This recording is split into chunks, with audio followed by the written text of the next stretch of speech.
Breaking news, oh my wonderful people. Make una see wetin dey happen for US o. Where we say a woman, a neighbor, just because of ordinary argument, snuff life out of this her own neighbor. This one dey happen for USA, obodo oyibo. Nigerian mother of 4 are being shot dead by US neighbor over children's disagreement. What does that teach us? It have already made it clear to each and every one of us.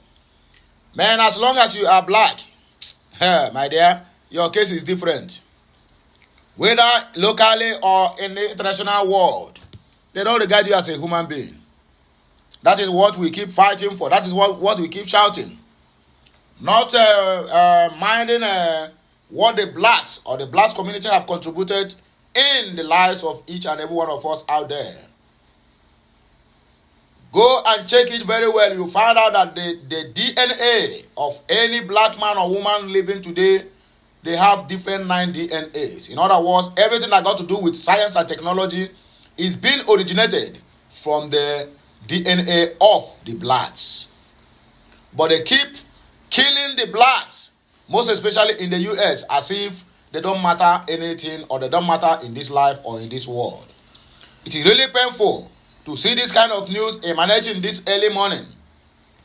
Common ordinary disagreement between a neighbor's children resulted in this woman pulling out her gun and shooting the life out of a mother of 4.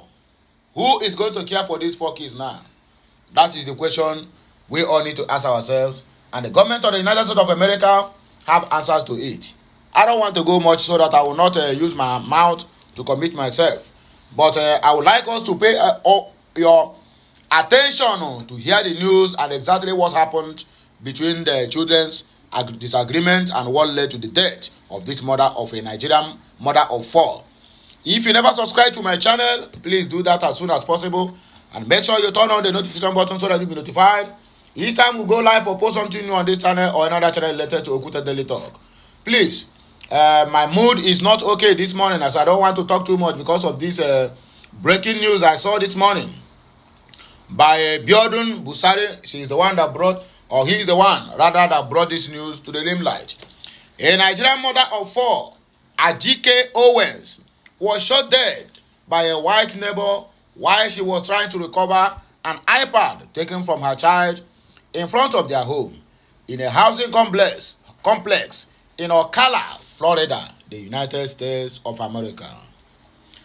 The 35-year-old woman, popularly called AJ, was killed at the presence of her 9-year-old son, according to the Twitter post made by a civil rights lawyer, Ben Crump, on Monday. Crump alleged that the Nigerian woman was shot by her 58-year-old woman neighbor who had complained several times about Owen's children playing outdoors, according to the Guardian UK. The U.S. attorney also disclosed that the police have yet to make any arrest because of the state stand your ground rule, describing the murder as unjust killings.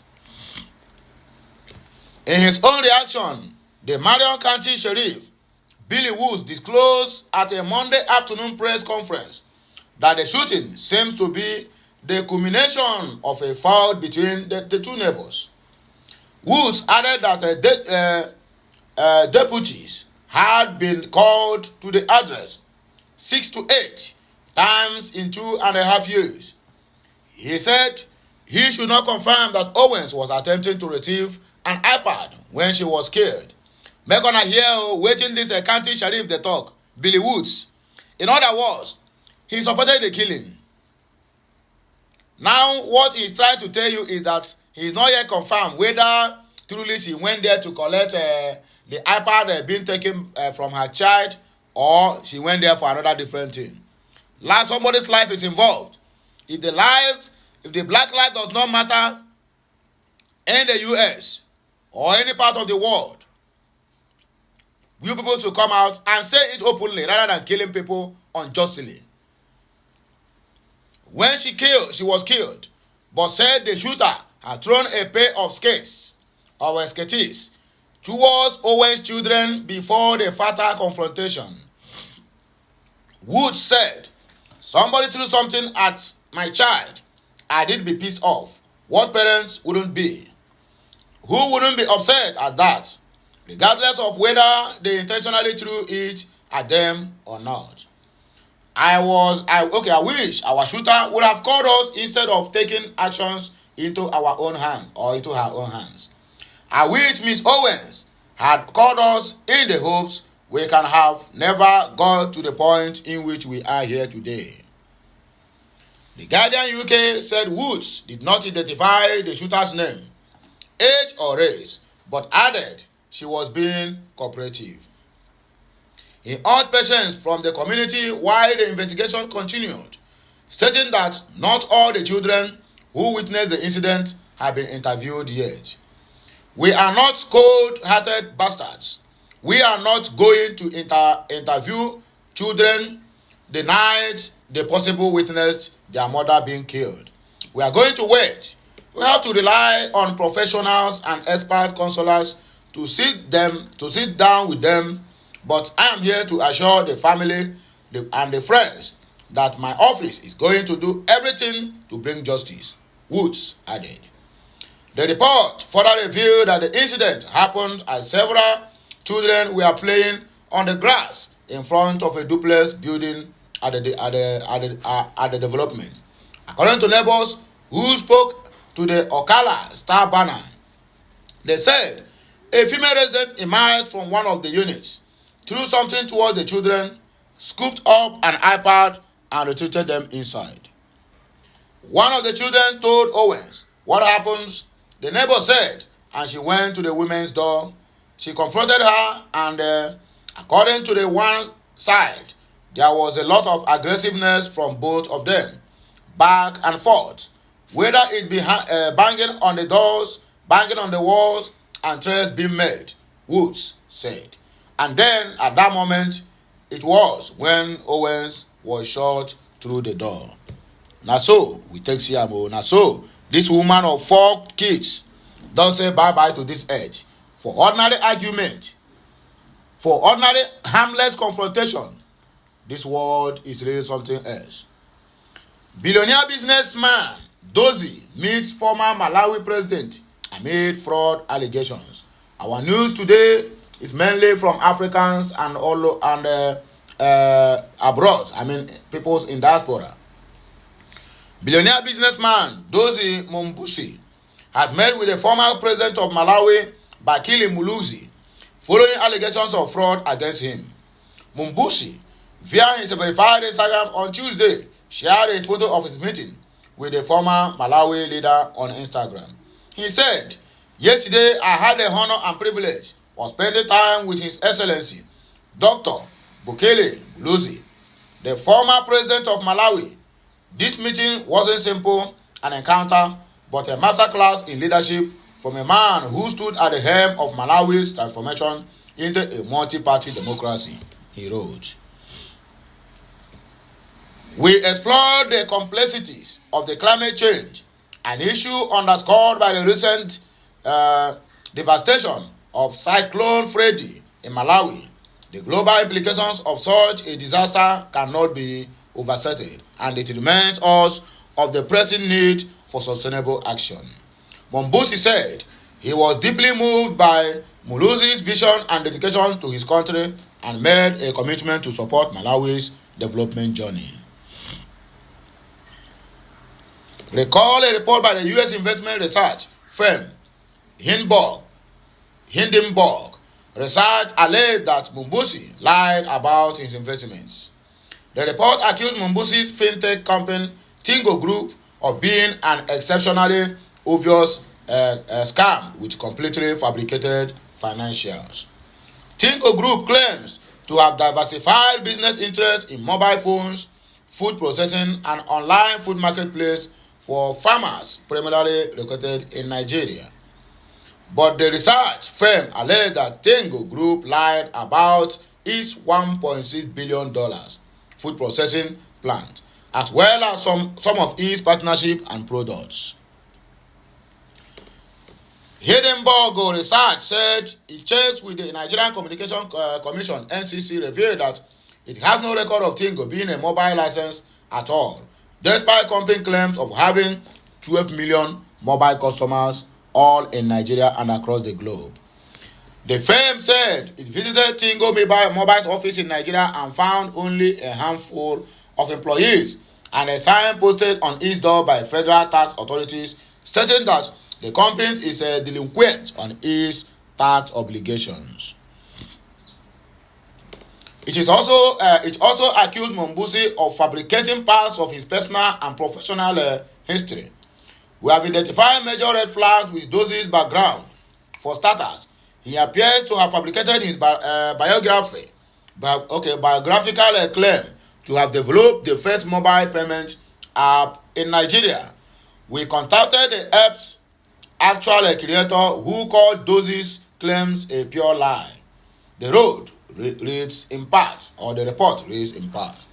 Dozy claimed to have received a PhD in rural advancement from a Malaysian university in 2007. We contacted the school to verify the degree. They wrote back saying no one by his name was found in their verification system.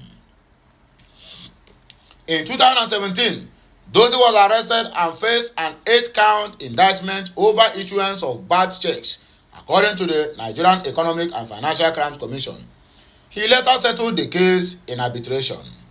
In 2019, Dozy claimed to have launched Tingo Airlines and posted social media messages encouraging customers to fly with Tingo Airlines today. Media outlets later uncovered that Tingo had photoshopped its logo onto pictures of airplanes. Dozy later admitted to never owning any actual aircraft.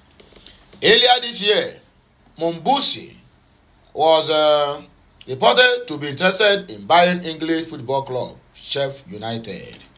This is the world of the news. Thanks be to Okute Daily Talk. Poisonous knife. Shehu Sani don't come again. This man, I'd always like to read your news because despite the fact that people see it like you're making noise, but you're always on point. Shehu Sani reacts as Tinubu swear in Akume as Secretary General of the Federation.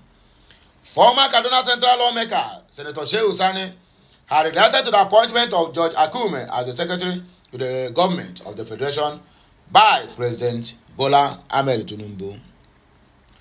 Nigeria report that Akume officially took his oath of office on Wednesday, June 7, 2023.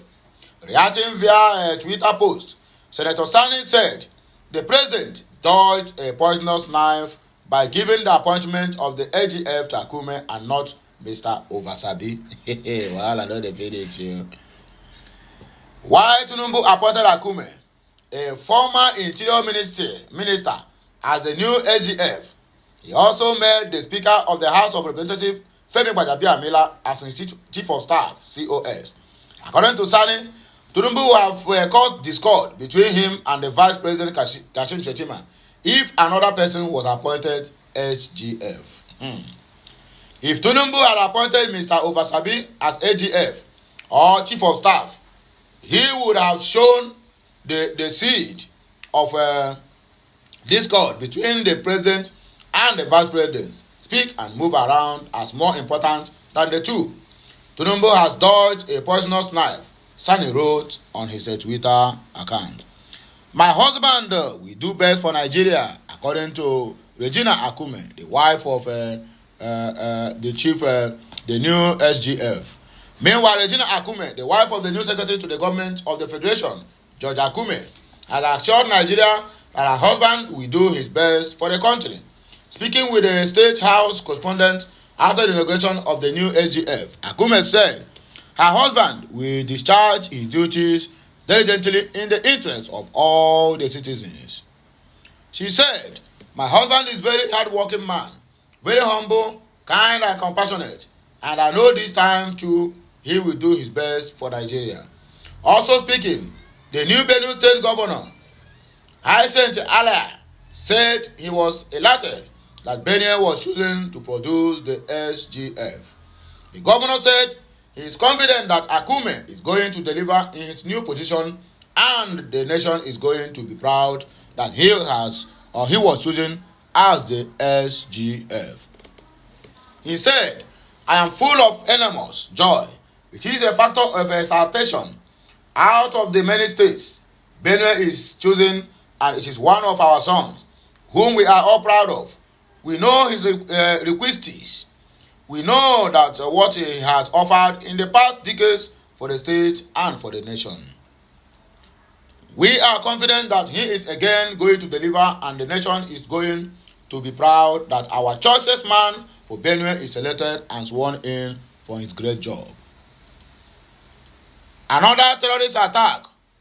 Terrorists have kidnapped a High Court judge's wife near military headquarters. Terrorists have reportedly kidnapped the wife of an Adamawa State High Chief Judge, Zainab Abbas. Reports obtained by NIJA News reveal that Abbas was abducted around 2 a.m. on Wednesday at Ibango residence, a short distance away from the 23 brigades of the Nigerian Army headquarters in Yola, the state capital. It was gathered that Abbas was abducted at the same area where some unknown gunmen had kidnapped a popular televangelist, Reverend Mike Ochibo, a fortnight ago. The latest development is said to have generated tension around the Ibango neighborhood, as some residents are contemplating leaving the area due to frequent attacks by kidnappers. The Adamawa State Police Command confirmed Abbas' abduction to Sahara reporters through its spokesperson, SP Suleiman Nguroje. NIJA News understands. The victim was kidnapped at her residence behind Royal Ambassadors Hotel in the Ibango neighborhood. The Adamawa State Commissioner of Police, CP Afolabi Babatola, deployed operatives of the command drawn from the Crack Squad, Special Rapid Response Team, SRRT, and other tactical squads to carry out a tactical and intelligent driving rescue operation on the criminal hideouts and black spots to rescue the kidnapped wife of the High Court Chief Judge, arrest the kidnappers and their collaborators that are bent to fomenting troubles in the state. These deployed to rescue the victims will ensure the arrest of the culprits as a further manifestations of the command's determination to persecute offenders diligently. This deployment will surely assist in coordinating timely response to discuss calls and to clamp down on those found in committing crimes, and the command has deployed electronic devices to record pictorial evidences of those involved. The CP has equally directed the Deputy Commissioner of Police in charge of operations and deployment to coordinate the designated rescue operation, as all divisional police officers are to adopt a stop and search exercise in their respective areas of responsibilities, especially midnight, to ensure total domination of the public space, prevent escape of criminals, and possible arrest of troublemakers, the police personnel reportedly said in his speech.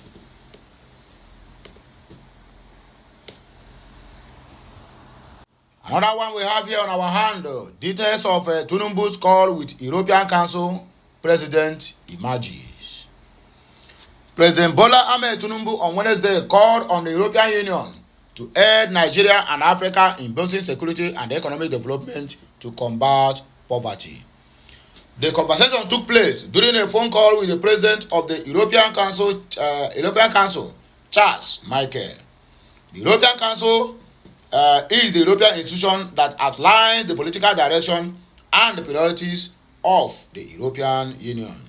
We are still independent of the European Union for our security and to combat poverty. Shame to the giant of Africa. In a statement released by the Director of Information to the President, Abiodun Oladunjoye, Tinubu underlined the necessity for Africa's friends and development partners like the European Union to join efforts in tackling severe poverty across the continent. President Tinubu specifically highlighted the importance of addressing security challenges in the areas such as Lake Chad and coastal regions.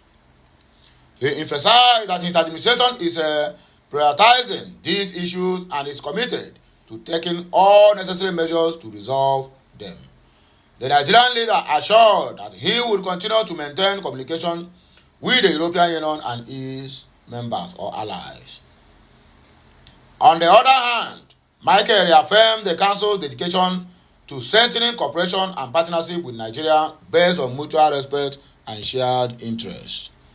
Recognizing Nigeria's significant role in the European Union and the global community, Michael urged President Tinubu to persist in collaborating with the Europeans across all relevant areas. In the Jaram, that's not more they could just take enter you. And you think that they are interested in helping you, my dear, they will siphon your mineral resources tire. The council president also took the opportunity to congratulate Tinubu once again on his election victory. Criminals, the people, the plotters of the gun of democracy in Nigeria, look at them speaking, congratulating him. Tension in Enugu as alleged plot to secretly inaugurate 8th National Assembly unraveled. Peter Mba, why?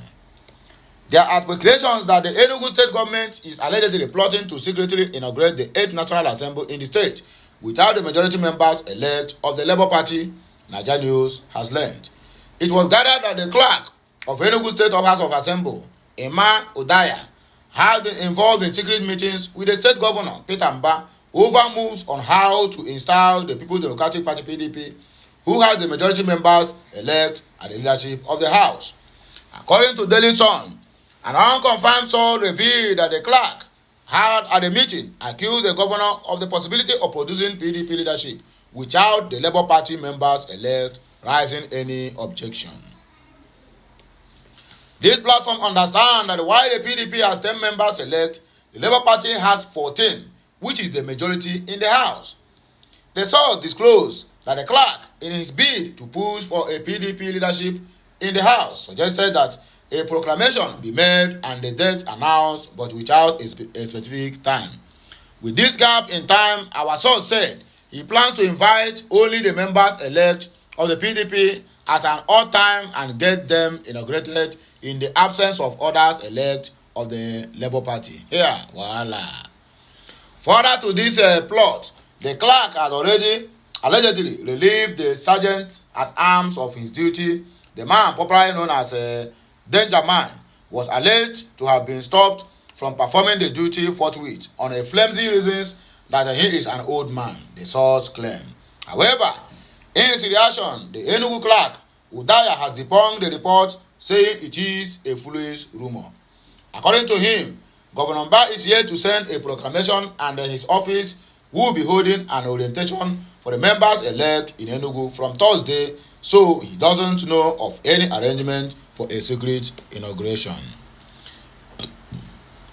He submitted that I should know if there is anything like that. So I'm telling you that it is a very foolish opinion because it is not the clerk that sent proclamation for the House. It called from His Excellency the Governor, not the clerk. It's only that it is the clerk that conducts the election on the day he is informed that the House will be inaugurated. The venue and time, this thing is done openly and not clandestinely, so it is not true that there will be a secret inauguration, according to the said clerk. A lot of people say what they don't know about, and they don't care to clear facts. The clerk doesn't issue the proclamation, he acts on the directive of the executive who issues the date and time of the said event. For instance, if a state assembly is sworn in on the 20th of June, their tenure would end on the 19th of June, next 4 years. And it is on the 10th, it ends on the 9th of the same month in 4 years. So no states have the same day of swearing in by law. If you have 2 or 3 states doing that same day, it is more coincidence, according to the news we got here. Presidential Tribunal witnesses speaks on how P2B allegedly rigged an election in Anambra State. Let us see the confession of the state. A witness for Atiku Abubakar, the People's Democratic Party's presidential candidate in the February 25th election, claimed that magic was performed on Abubakar's votes at several collation centers. The witness, Ndubisi Nwobu, suggested that the Labour Party's candidate, Peter Obi, rigged the election in Anambra State. According to the result announced by the Independent National Electoral Commission, Obi won Anambra State with 584,621 votes. In contrast, Atiku Abubakar received 9,036 votes, and Bola Tinubu of All Progressive Congress received or secured 5,111 votes. Nwobu, who serves as the Anambra PDP chairman and the party's state coalition agent, testified before the Presidential Election Tribunal on Wednesday. He alleged that after counting the votes, presiding officers did not upload the results, although he visited roughly 30 of the state's 4,720 polling units on election day. Nwobu claimed he was compelled to sign the election result sheet at the State Collation Center. Without his signature, he would not have been provided with a copy of the results. Nwobu said, "I signed the result sheet when it was obvious that without signing, a copy would not be made available to me. Results were entered at the polling units, but every effort to make it to get presiding officer to upload it into the IRV proved abortive." When asked if the PDP agents signed the result sheet at polling units before their transport to the collection center, Nwobu affirmed,